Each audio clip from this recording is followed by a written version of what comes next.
Welcome to the Center for Southeast Asian Studies. I'm Judith Becker, and I'm a professor emerita who's had a very long involvement with this center and with Myanmar. I am introducing our guest, Min Sin. Min Sin, as a high school student activist in 1988, took part in Myanmar's democracy movement called the People Power Uprising. It was about just the same time as the Tiananmen Square and also the People Power movement in the Philippines. The People Power Uprising consisted of a series of demonstrations, protests, and actually riots. It was begun by students such as Min Sin in the capital Yangon, but it spread throughout the country. And hundreds of thousands of people, including monks, university students, professionals, people from all walks of life, demonstrated against the military regime that had been in power for so long in Myanmar. The uprising ended after the violent intervention of the ruling military, and hundreds of people, and some estimate even thousands of people, were killed at that time. It was during this crisis that Aung San Suu Kyi emerged as the heroine of Myanmar's democracy movement. And in order to avoid arrest, Min Sin went into hiding, as many other student activists did at the time. And for 9 years, he became an underground activist. In 1997, he fled to the Thai-Myanmar border, as again so many of the Burmese activists did. And while he was in Thailand, he wrote political articles, and he worked in radio and as a broadcast journalist, again always for the Burmese opposition movement. Since then, he served as Myanmar's country analyst for several research foundations, and he has contributed numerous articles to many publications, the most prominent ones being the New York Times, the Bangkok Post, the Far Eastern Economic Review, and the Wall Street Journal. Min Sin is currently a PhD candidate in political science at UC Berkeley.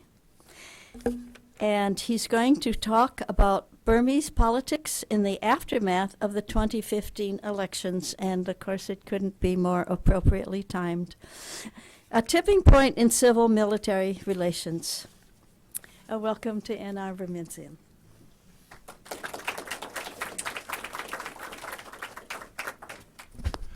Thank you so much. Thank you so much for having me, and also very nice introduction. And also I'm very honored to be here and to be part of this new lecture series. Let me set up the PowerPoint. Just briefly, as Judith mentioned, when I give this lecture, not as a political scientist, not only as a political scientist, but also as a former activist who were deeply involved in the democracy movement. So what's going on in Burma matter a lot to me and to my family and to my colleagues. So bear in mind that I try to be as much as objective and impartial, but at the same time you will see some passion, then forgive me.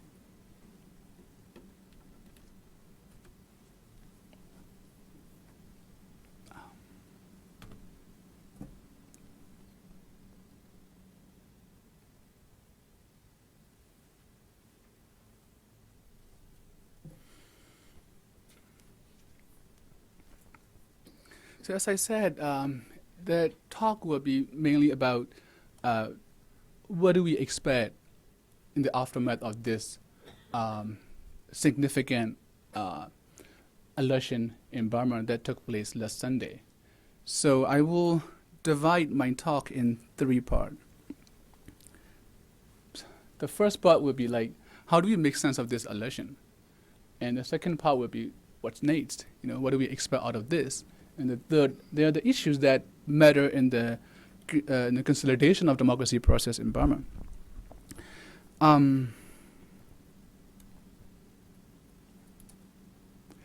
Well, Burma never stopped, surprising us, even former activists and political scientists, it keeps surprising us. For example, like in 2010, the country that was used to be pariah state, like ranked together with North Korea and many other autocratic countries.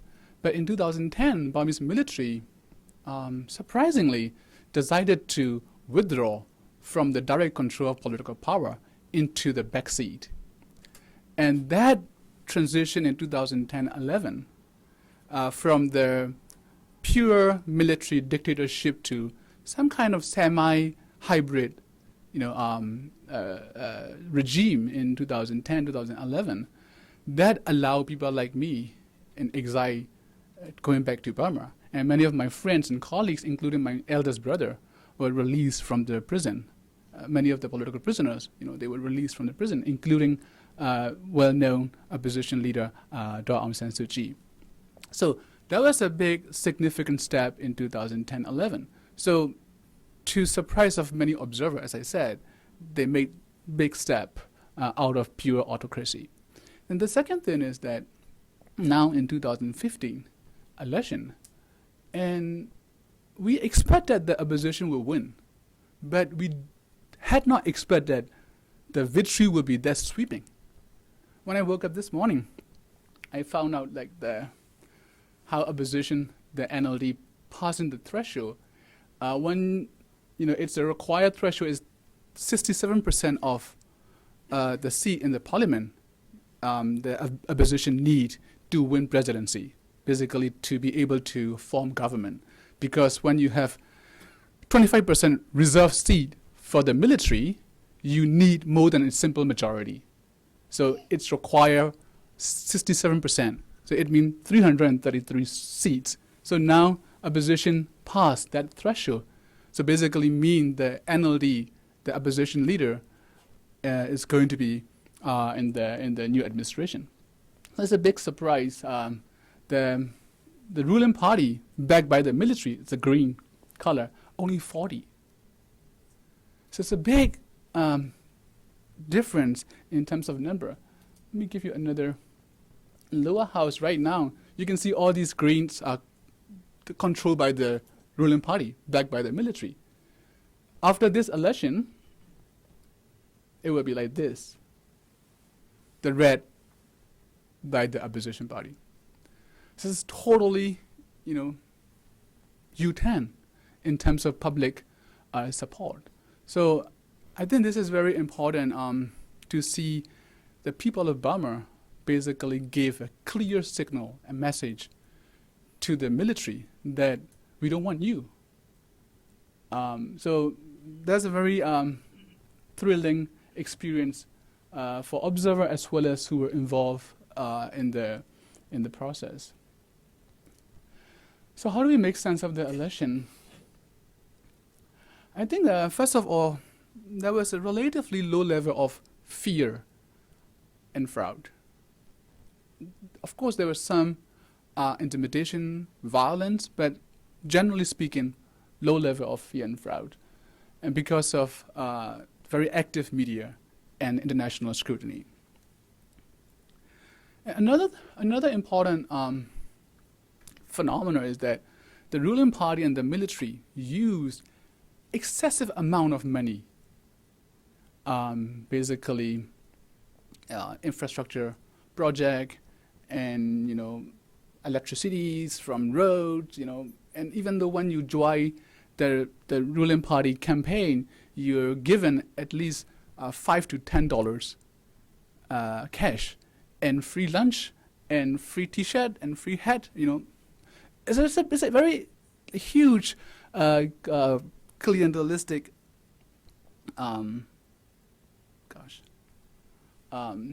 things. One, the ruling party member of parliament, he's a rich business crony, oligarch. He spent $5 million US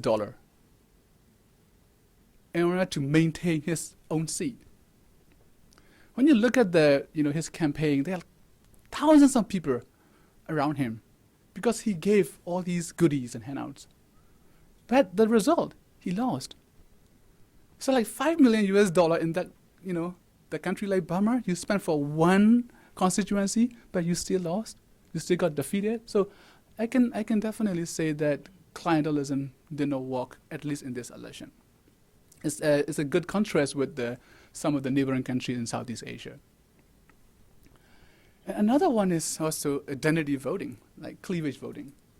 Because many of you are aware of that Burma is a multi-ethnic country. There are several minority groups along, borderlands.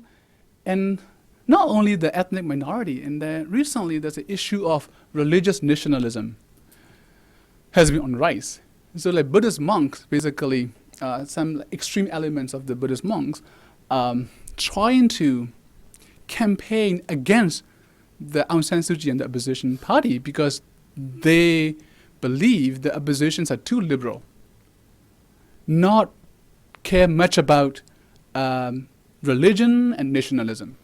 So recently, Buddhist monk, together with the ruling party, they legislated 4 discriminatory bills, basically to criminalize interfaith marriage, to criminalize religious conversion. So it's a big D in Burma, not only targeted against Rohingya Muslim ethnic, but also targeted against Muslim in general and other minority. So this is a big wave. But even though the religious monk insisted people not to vote for the opposition party, National League for Democracy, NLD, even though they did say that, people did not listen to them. So it seemed like the voting is more or less protest vote and resistance vote against the military as well as religious extremists. So as I wrote in the Foreign Policy magazine before election, I predicted this will be votes of protest and resistance against men in the uniform. Either uniform is a military uniform or religious robes. But this is a clear message that people send out. We don't want to be bullied anymore. So that clientelism and identity voting did not work. Then, when we look at the voters' decision, it's more or less very much strategic in their mind. They don't want to split. They don't want to waste their vote. Even though they don't know the candidates they are voting for, majority of Burmese people do not know the individual candidates they are voting for. But they just vote for the political party, National League for Democracy, led by Aung San Suu Kyi. Basically, Aung San Suu Kyi campaigned, don't look at the individual candidate, look at me, vote for me. This is it. It's a very much dichotomous, polarized, look, vote for me, I will do the best for you. Even though that individual candidate you're not happy with, forget about him, vote for me. That's what her campaign line. So people basically, because of the political experience in past 50 years, 5 decades, the military brutality, and then because of the poverty and the corruption, people, say no to the military because of their political experience. The second thing is typical, the first past the post, the electoral system, because the electoral system in Burma is the FPTP. So then you have that diverger effect. Basically, people do not want to waste their vote on small parties or minority parties. They just want to draw the line. This is military party, this is democracy party. As simple as that it is. So people want to avoid wasting their votes. These 2 factors are quite important for people's decision to vote for the opposition party. And at the same time, as I said, what Aung San Suu Kyi framed the whole campaign is very much, us versus them. Not much about policy. We did not hear much about Aung San Suu Kyi coming out saying like, I think I should, saying about the economic policy, public health, even the how to end civil war, ethnic peace policy. Not much about policy. Much more about this election as another nationwide protest demonstration against military. This is very much like a social movement type campaign. And then the information cue, a signal that she wanted people to get is me, me, me. It's only me. So then, vote for me. So basically, reputation, her credential, is the information cue she wanted people to consider. So as I said, this is a battle of legitimacy between civilians and men in the uniform. However, I'm a big follower of Zavorsky. We don't think that legitimacy alone is enough. It's not, end of the war issue for the authoritarian government like Burma.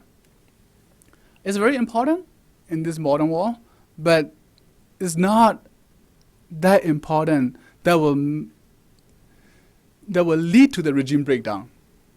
Burmese military regime has survived past 5 decades without having legitimacy.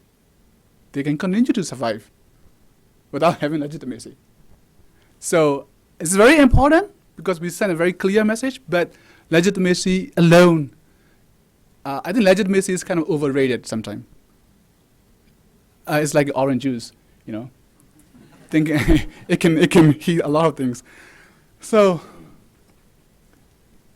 with some a dash of cynicism, I think it will help us to balance our optimism with the reality. So the protest does not always end in the optimum outcome. So the outcome, when we study all social movement and protest, is a kind of combination of disruption, persuasion, and bargaining. Now the election solved as a disruption of status quo. So there's a rupture, right? The election disrupt the current system's foundation and legitimacy. But what we need is what kind of persuasion, what kind of political dialogue, and what kind of bargaining between the opposition and then the military, basically, is going to unfold in the weeks from now on. So right now the military response is very clear because they already committed, because they also had not expected they would lose that big. When I spoke to many military officers and government officers, they said at least they could maintain 85 seats in the parliament together with the military reserve seat. They believe even though they lost in the parliamentary election, but they will win the presidency. Because in Burmese political system, you have 2 phases. One phase, people vote for the member of parliament. And in the second phase, out of upper house, 1 candidate, vice president candidate, lower house, another vice president candidate, and the military members of parliament nominate 1 vice president candidate. So we have 3 vice president candidates, and then union parliament will vote for the president out of these 3.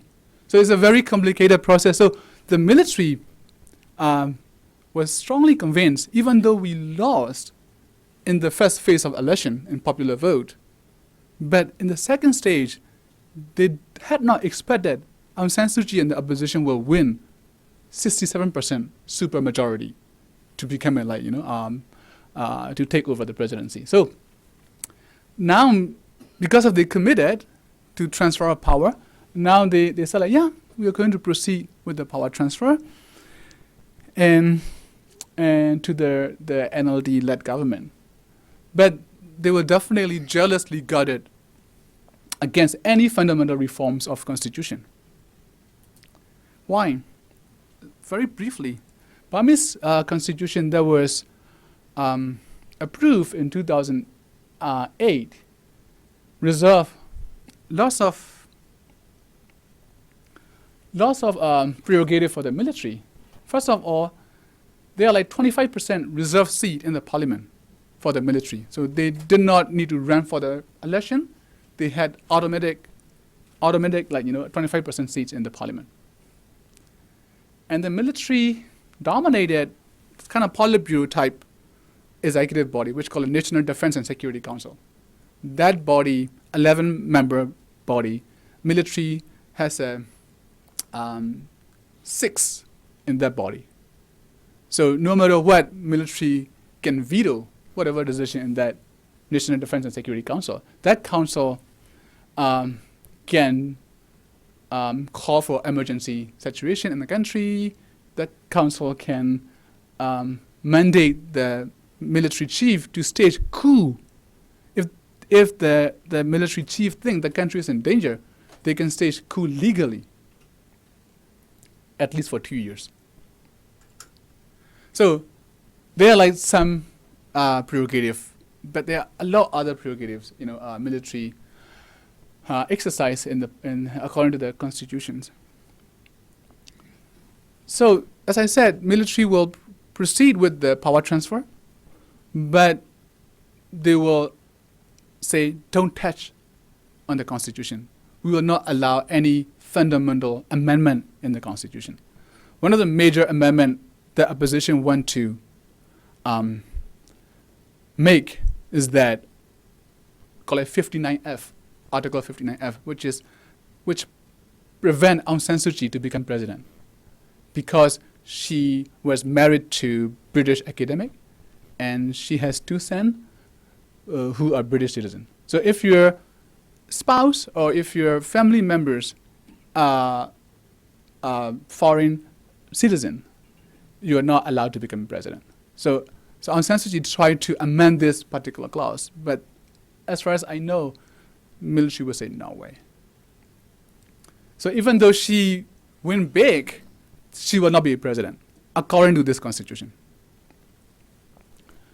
So then the question is whether the NLD, the opposition, they will call for power transferring or power sharing. As I said, yeah, we win big, victory, but what are we going to do with that military? You can deny the real power, real gravity of power is there. So what do we do? So this is a big strategic choice for the opposition, whether to call for power transferring or power sharing.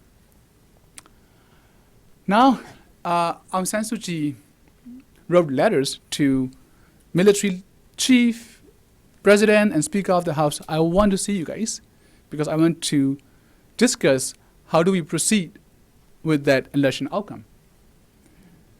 But the issue is that you can have a political dialogue, people sitting together in the room, if you don't have any concrete proposal of what do you want to do, how do you want to manage that transition, and how do you want to manage power sharing arrangement?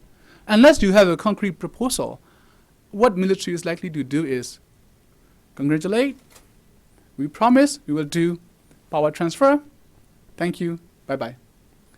Because they have that,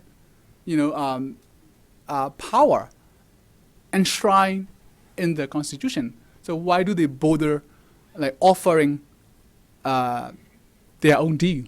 They just want to wait for the opposition to come up with their proposal, and then they will respond. If they like it, they will take it. If they don't like it, they will stand ground with their own power. Meanwhile, I think Aung San Suu Kyi is trying to do a lot of political posturing. Some of them likely to be counterproductive. For example, she said, if you guys don't want me to become president, even though I win big, you can get a puppet president, proxy president. I will be above the president. That kind of rhetoric, she talked to the media lately. I think that's make military more intimidated and more reluctant to sit down with her meaningfully and talking about the power transfer. Talking about the power sharing arrangement. So, because in many issues in Burma, we need the military's cooperation. For example, in democracy, in democratization, what we need to do is what do we mean by the demo? Demo, the people, the citizen, right? In Burma, there are a lot of issues, whether like Rohingyas are citizen, or whether Kachin are they second-class citizen. I mean, what do we mean by citizen in this country when we talk about democratization? So this issue is a very contentious issue. We need to redefine, what do we mean by demo? So we do not have a unified demo in this country. So that's what I think a lot of issues in the ethnic civil war and the communal violence against Muslim population. A lot of things revolve around this normative issue. What do we mean by, the citizenship in this country? So when we redefine this demo, if you don't have a military cooperation, you can't get it through, because military can create instability. And 2008 Constitution, as I said, when you want to amend or reform the Constitution, you need military agreement, because if you want to change any fundamental constitutional clauses, you require more than 75% of votes in the parliament. So in the parliament, military already take 25% of seats. So without military consent, you can't make any constitutional change, because they have 25%, and you need to have more than 75% of vote in the parliament. So without military cooperation, you can't make any constitutional change. And ethnic peace, civil war, especially in the eastern part of Burma, there are fighting still going on, and many refugees are fleeing. I mean, military can anytime can fly in and bomb them, and then create instability, create refugees, IDPs.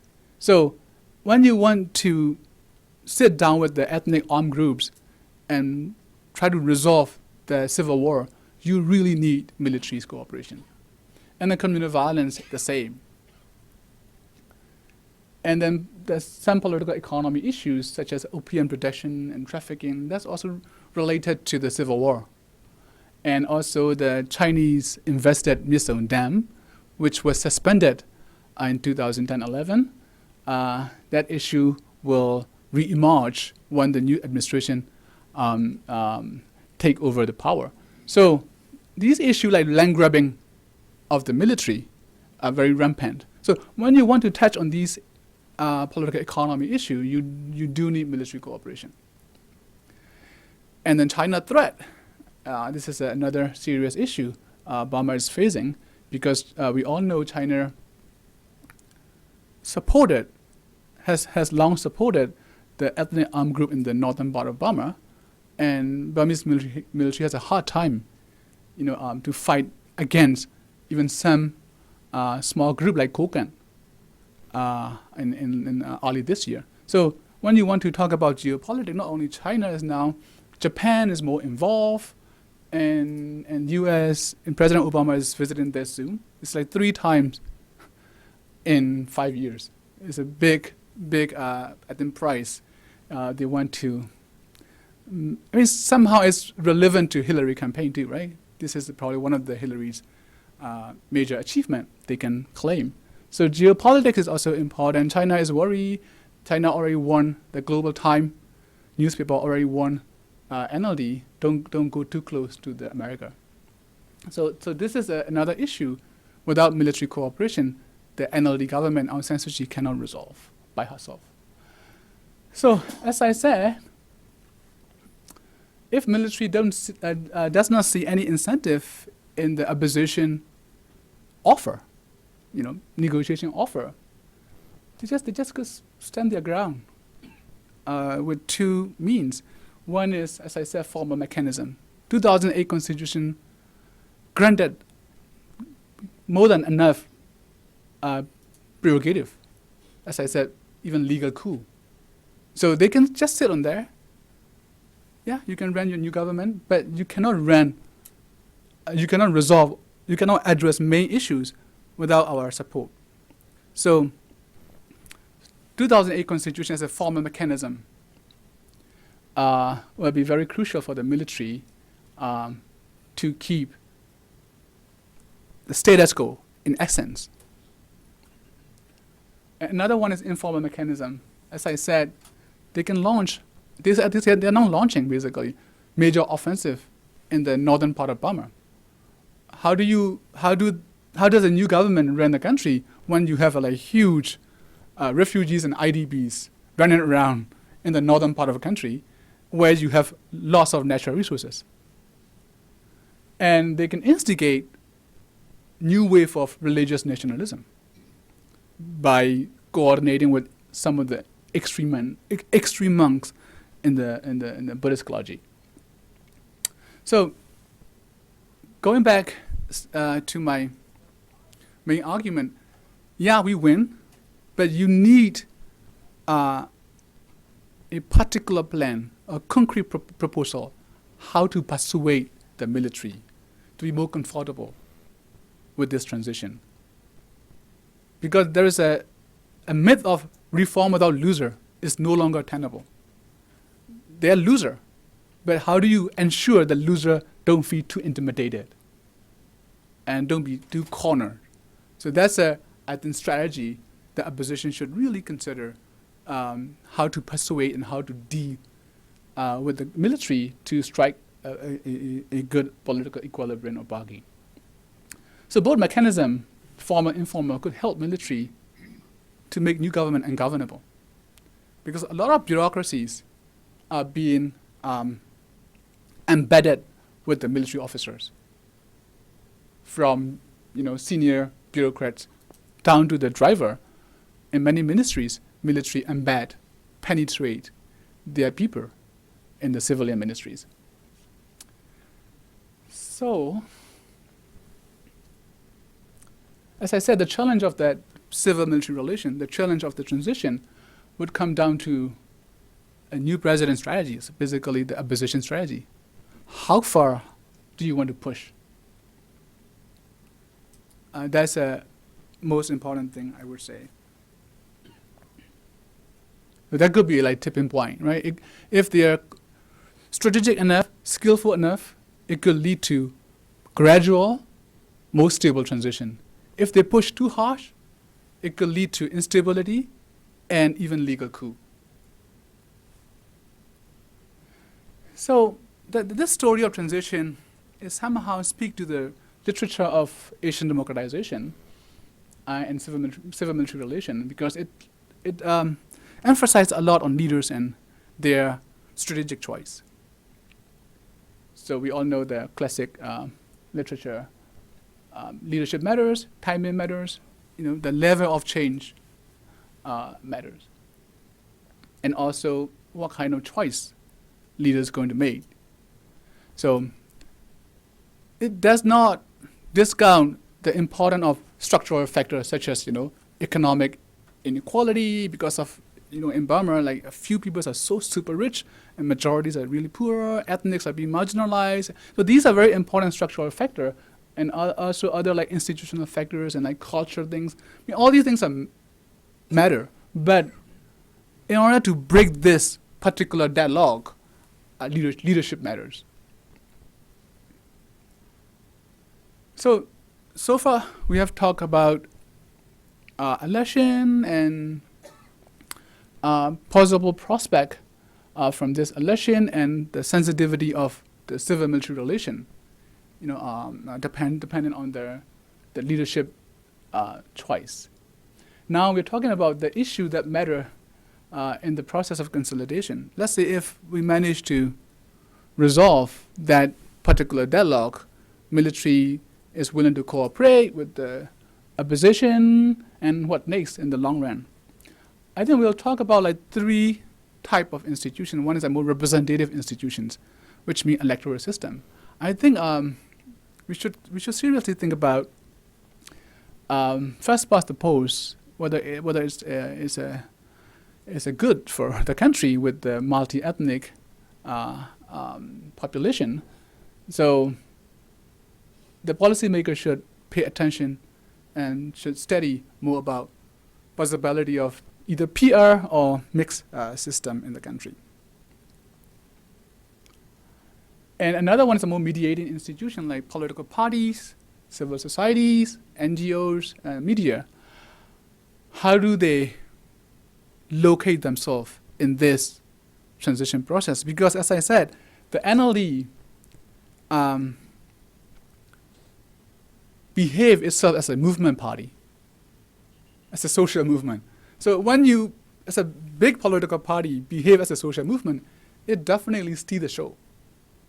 A lot of other minority group, the civil society group, their choice is if you want to stand together with NLD or being irrelevant. Because people see like very clear dichotomy. And even in the media, if you start criticizing NLD and Aung San Suu Kyi, you'll be like labeled as a like pro-military, pro-government, or traitor. Don't criticize Mother Sue right now. Give her like time. We have to walk for a long way. So like it's a lot of discourse basically that movement party deprive legitimacy of non-NLD, non-Aung San Suu Kyi people. So they really need to think about, and we also need to think about how to transform NLD from movement party to governing party. It's a totally different things. You can mobilize the public with the charismatic leaders, but when you run the country, it's another cup of tea. So I think that's another thing we should pay attention. And then the last is probably power sharing, power dividing institution. We should think about the presidential system, like kind of semi-presidential system right now in Burma is relevant, or we should go for a parliamentary system or direct election of president in the future. That's what the executive formation we should think about. And another thing, probably the most important thing is, how do we define federalism in this country? Now all stakeholders, including military, talk about, we are okay with federalism, federal union, but nobody articulate well what they mean by federalism. So we should have a like kickstart the informed debate on what federalism mean in this ethnic conflict ridden country. So I think I will stop now, and I'll be happy to take your questions. Thank you.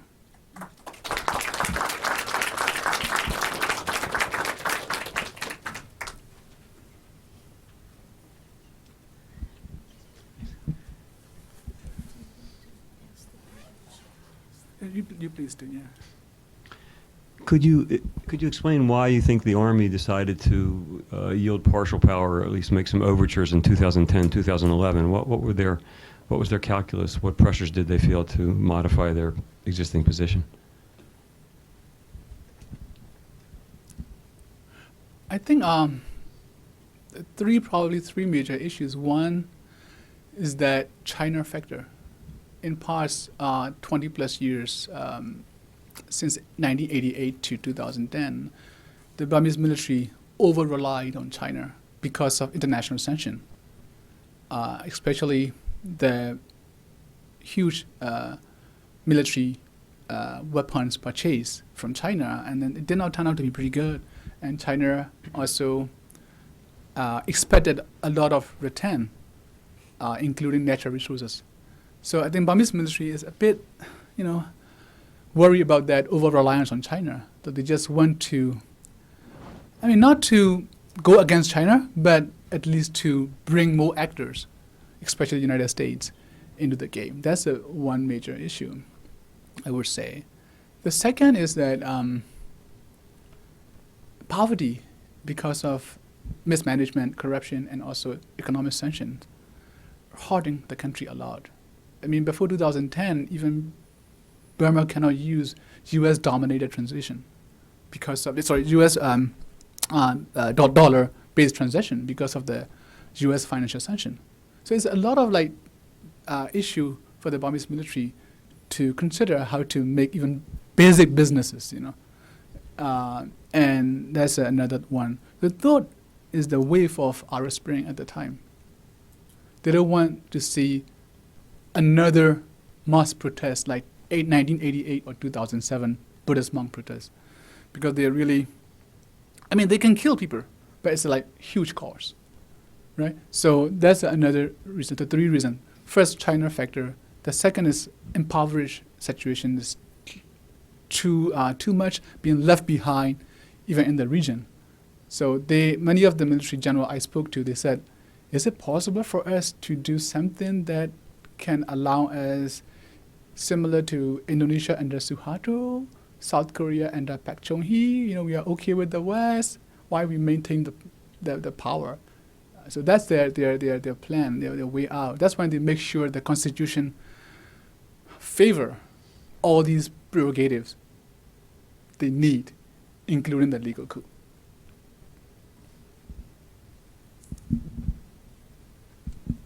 On that ground, could they have figured, looking at a country like Pakistan, which on the one hand has an electoral system, on the other hand has a strong military behind the scenes, and the Burmese military seeing them to get the advantage of both systems? Yes, they look into so many models. Indonesia is their favorite model, right? The differency, the dual system, the reservation of member of parliament, the military member of parliament in the parliament, and also not only with that political power, but also with the economic power. There are two major military conglomerates that basically control almost entire business in Burma. None of, if you want to do any independent business, it's so hard to do by yourself without getting these two military conglomerates involved.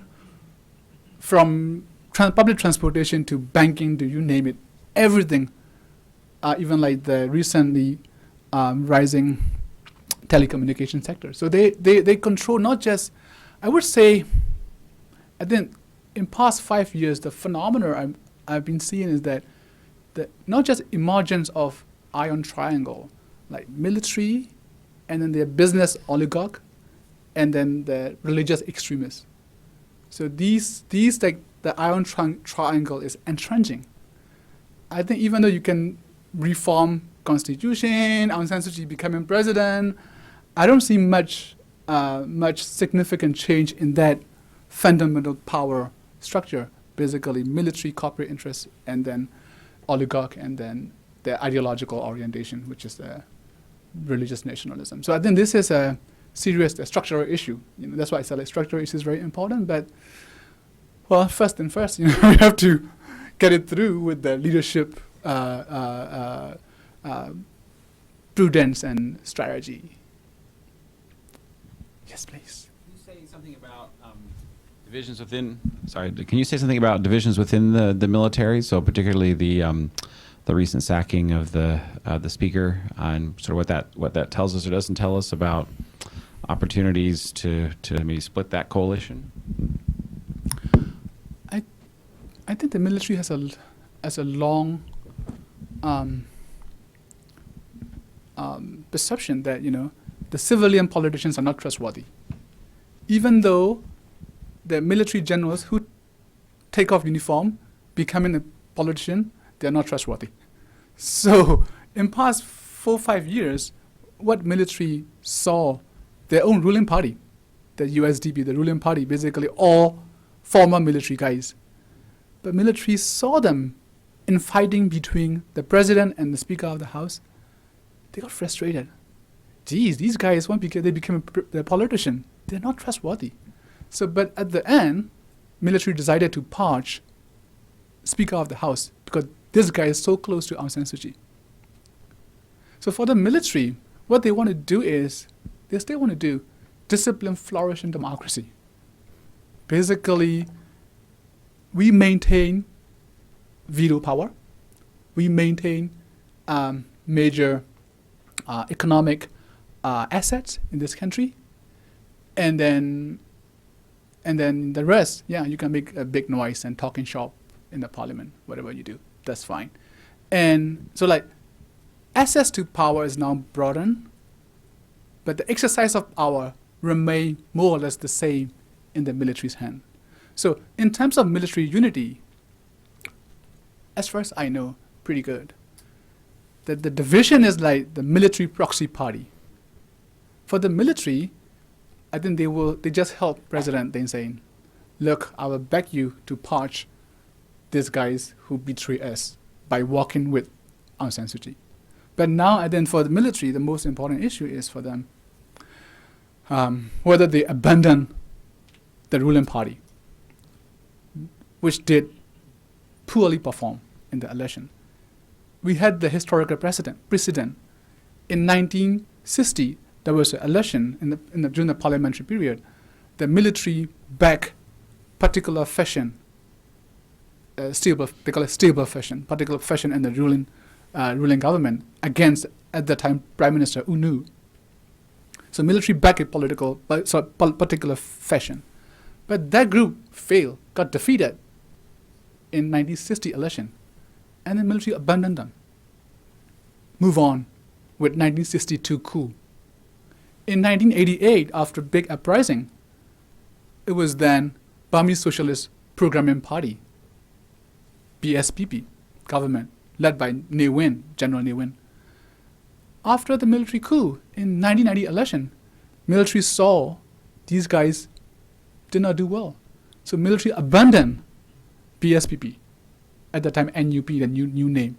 So military has a history of abandoning their own, more like cannibalism, killing your own people, eating up, if they are not relevant anymore. So it's more like institutional corporate interest rather than, factional hardliner versus moderate. I mean, in any organization, we have hardliner versus moderate.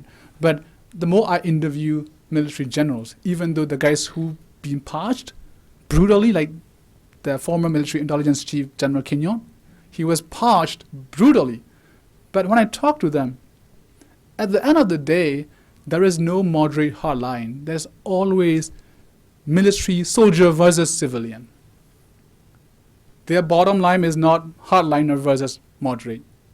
Their bottom line is soldier versus civilian. Civilians are coward, they are inefficient, they are not disciplined, they are not trustworthy. We military, we soldiers are strong, decisive, disciplined.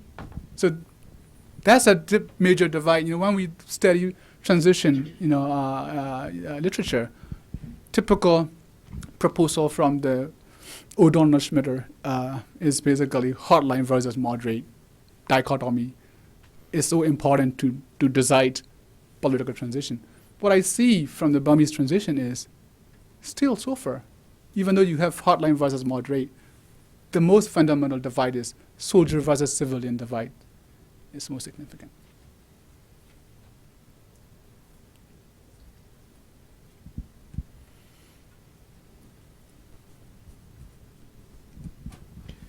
You'll probably be able to help us a great deal in getting beneath the headlines in, for example, NLD. And I'd like to hear more about how they're moving towards being a governing party with a new generation of leadership younger than Suu Kyi. A lot of the criticism of them from within the regime has been that they're incompetent. And the response seems to be often, well, what would you expect when they've mostly been in prison for all those years? But it is, as you say, a major challenge. Yeah, I think I agree with you. That's why I say it's so hard how you transform from social movement party to become a ruling party, governing party. It's a totally different things you have to do. I think NLD, especially Aung San Suu Kyi, she may want to consider having.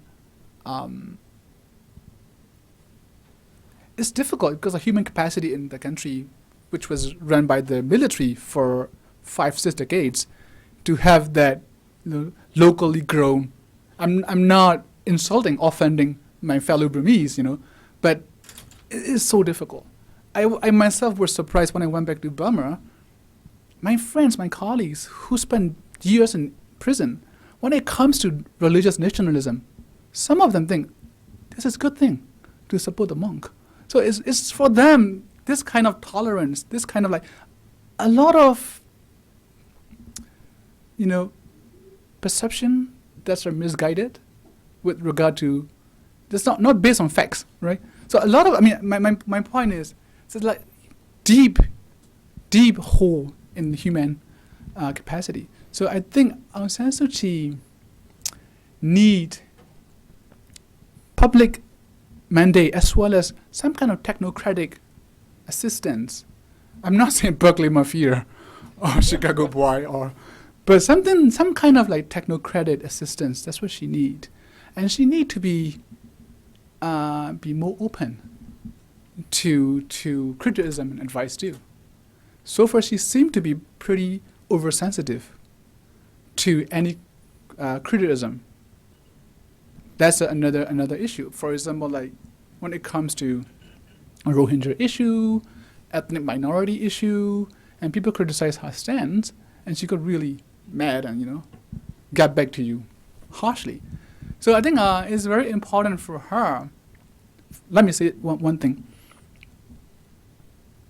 If I were in her position, before I wrote letter to military chief and the president, I will talk to ethnic political parties leaders, because there was a bitter competition. Because of that polarized electoral game, many minority parties got defeated. They felt really bitter because this is their region, their state, their people. So what Aung San Suu Kyi should do is just talk to them, heal the bitterness, and listen to them. After that, I'll talk to the military. So this kind of thing, it seemed to be, take it for granted because people voted for her. But in reality, I think that's what she need to do, kind of more healing process within your own camp. Because of this polarized, aggressive campaign period, vote for me, forget about any other thing. Because if you think of your own ethnic party, it will split the vote. So it was very serious. So I think in terms of technocratic or expert knowledge, I think the NLD, I believe they're trying, but as far as I know, it's require a lot because it's a huge wing, not only in the central government but also in the regional parliament and also regional government. So it doesn't mean military is a good in terms of their performance. Look at the country record, right? In terms of economy. But my concern is if people's expectations are very high, very, very high, because of this election. So if Aung San Suu Kyi performed poorly for the first 2-3 years, that will give ready pretext for the military. See, look, now our time to come back. So it is very important to work with military at the same time to have some technocrat to formulate major policy issues, especially with regard to ethnic minority and religious minority issue, and also corruption issue. And this issue, I think she may want to prioritize. Otherwise, I think, because I myself as a researcher scholar, it's hard to talk about importance of technocrat. But I think that's what we need in a country like Burma, especially in the gradual transition. Yeah.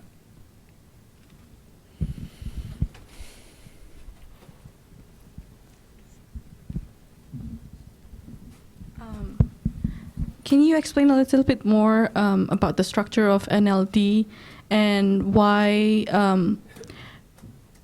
it seems unwise for Aung San Suu Kyi, in your own words, to suggest that she should be above the president, right? Because that might intimidate the military. So I want to know what is the structure in NLD and whether or not she can actually capitalize on a protege that she can groom. And so basically, it seems like there's no discussion yet on who the president is going to be. She just says that I'm going to be above, but who that president is going to be, there's no discussion on that, right? Is there anyone that will fit that position, or it can be anyone as long as she's above that president? I think, I mean, because I myself as a, like, researcher scholar, it's hard to talk about importance of technocrat. But I think that's what we need in a country like Burma, especially in the gradual transition. Yeah. I think this is the question, whether she said that to pressure the military. Look, you bar me from becoming president, even though I have a huge legitimacy mandate. Fine, you can get proxy or puppet president. And that will lead to constitutional crisis if she practiced this. If she really mean it, what she said. Because in Constitution, Article 64 basically said, if you are elected as a president, you are no longer allowed to involve activities of political party. So you have to resign temporarily from your political party. So if, according to what she said, she want to give instruction to the president, then that violates Constitution, right? And also in the Constitution, the president is a paramount leader of the country. So if you said he or she has to do whatever I ask she or he, to do, so then that's another violation of Constitution. So I wonder whether she really mean it, or she just push it to make military feel like to compromise. But in either way, given the record of the Burmese military, is not a good strategy, in my opinion.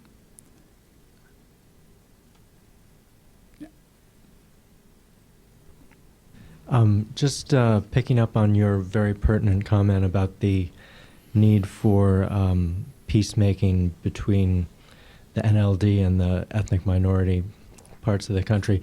I think there are 7 constituencies that didn't elect this time around. So if you could say a little bit more about that, where they are, and what the provisions might be for future elections based on the ongoing ceasefire talks. Thanks.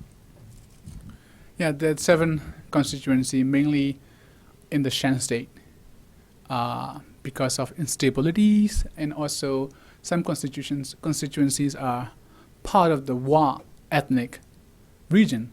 Wa said we won't allow it.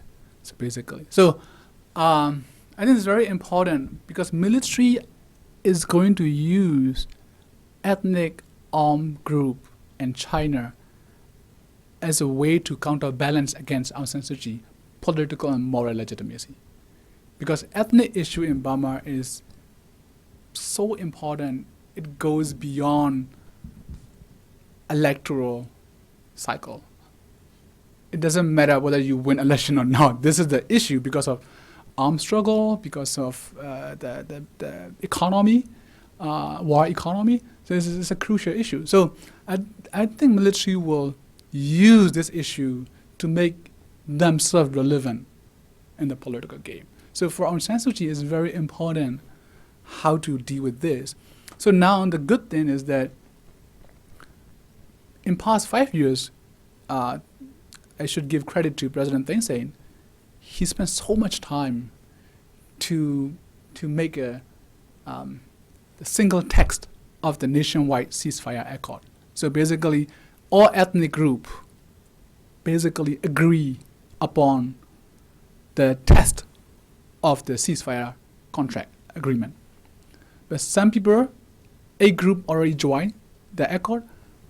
The other group refused to join because they want more inclusive participation. It's not about the content, more about process. So I think it's important for Aung San Suu Kyi to preempt the military agenda of using ethnic issue to counterbalance against her. How? Basically, just jam on the bandwagon. I will agree with this. I will support it. I will walk with you. I will give you credit for making this nationwide ceasefire accord happen. Take credit. Walk with me.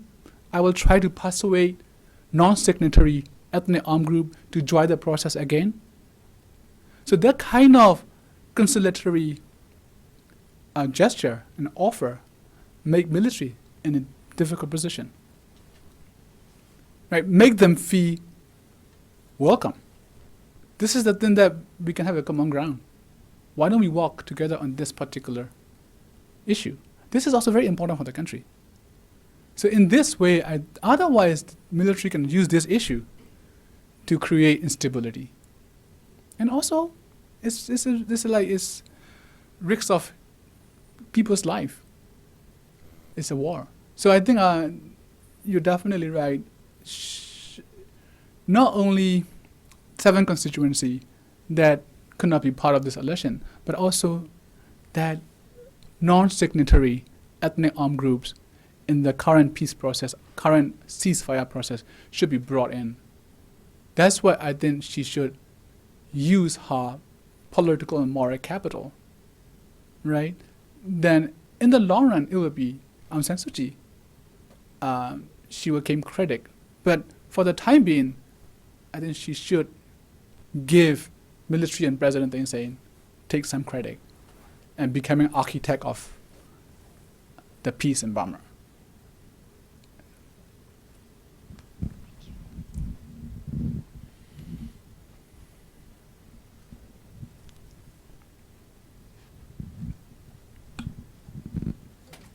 I was wondering about the educational institutions.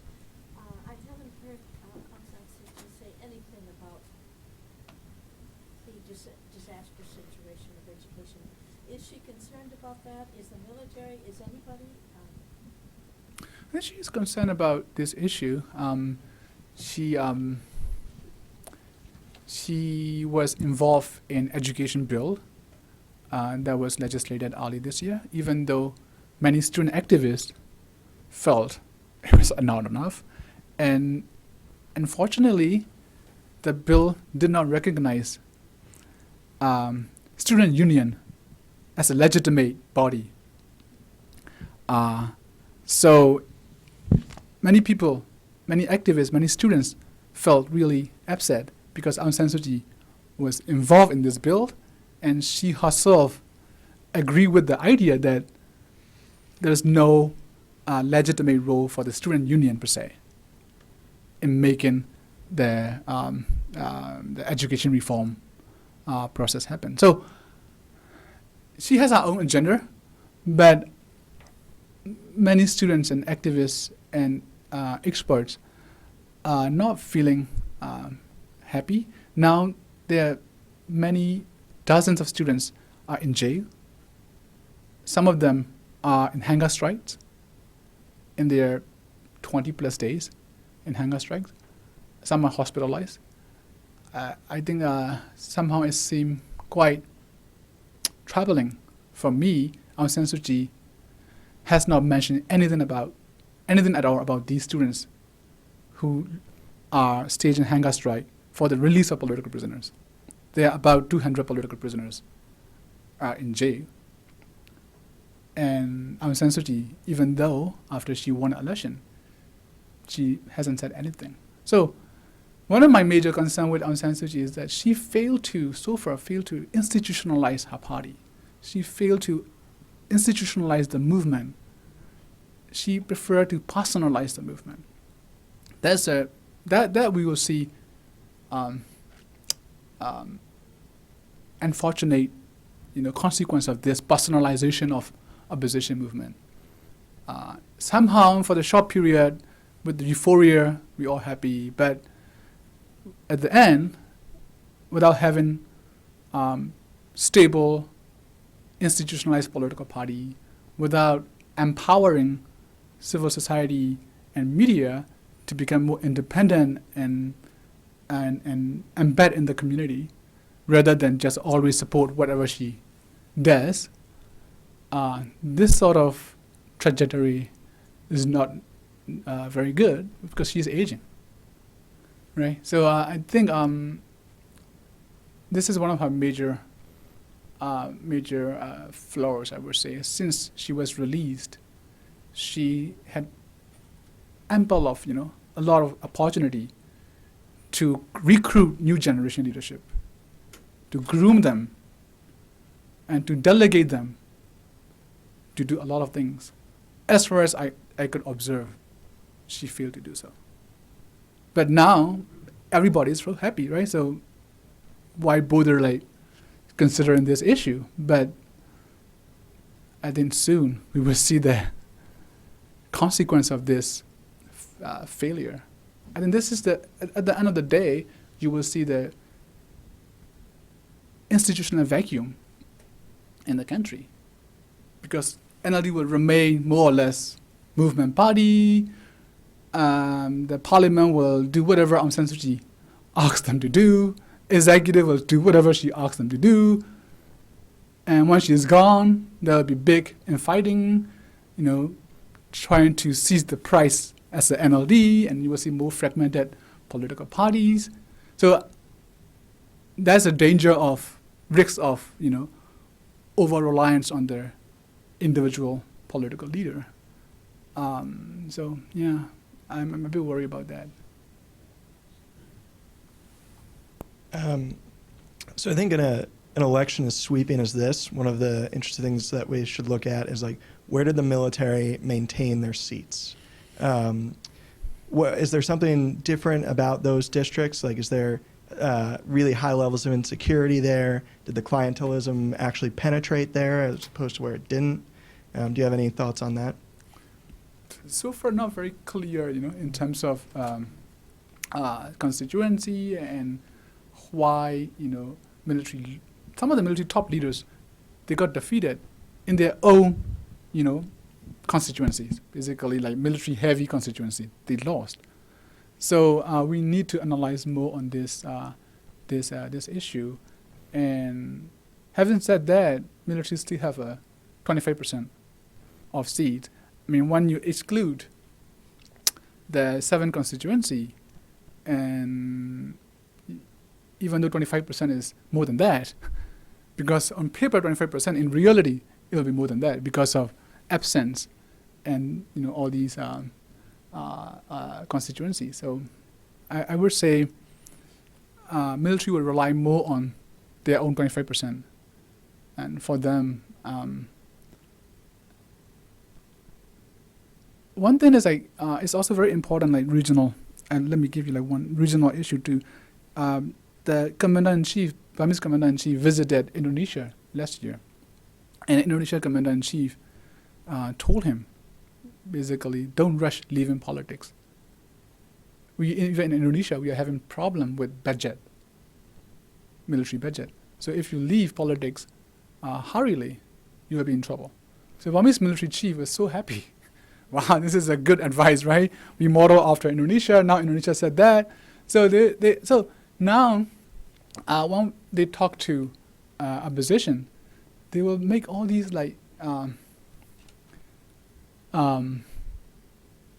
issues of threat that they try to inflate. Look, China, because you don't have information, right? As an opposition, how do you have information when it comes to military or defense knowledge, or even business knowledge?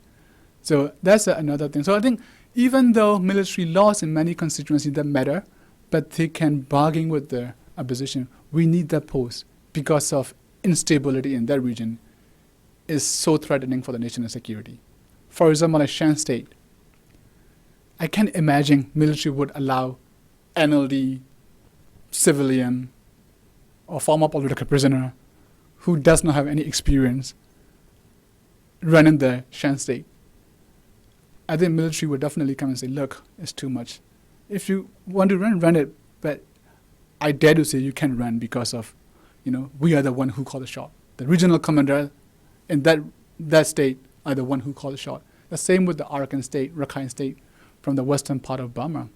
That's where Rohingya conflict was intensified. So I think that's what military want to bargain. So that's why I said NLD need very concrete, specific package put on the table.